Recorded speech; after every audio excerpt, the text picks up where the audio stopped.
The house was quiet, too quiet, the kind of silence that only comes when a life has slowly emptied of voices. Mr. Harold sat by the window every morning, watching people pass by without seeing them. His hands trembled slightly as he held a cup of tea that often went cold before he remembered to drink it. Age had taken many things from him: his strength, his friends, and most painfully, his sense of purpose. His children lived far away.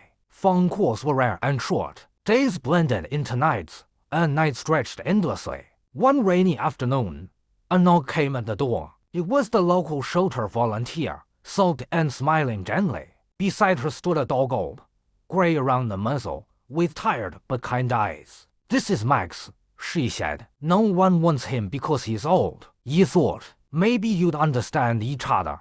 Harold hesitated. He had lost too much already. Loving again felt dangerous. But Max slowly walked forward and rested his head on Harold's knee. Something shifted. From that day on, the silence changed. It didn't disappear, but it softened. Max woke Harold every morning, not with noise, but with presence. A warm body beside the bed, a tail tapping the floor, a reason to stand up. They walked together every day, slowly, carefully. Max adjusted his pace without being trained to do so. When Harold's legs weakened, Max stopped. When Harold stumbled, Max stayed still, firm like an anchor. Neighbors began to notice. They waved, they smiled. Conversations returned to Harold's life, not loudly, but enough. At night, Max slept beside Harold's bed. On days when the pain in Harold's chest grew sharp, Max sensed it before any alarm could. He barked until help arrived once. Then again another time.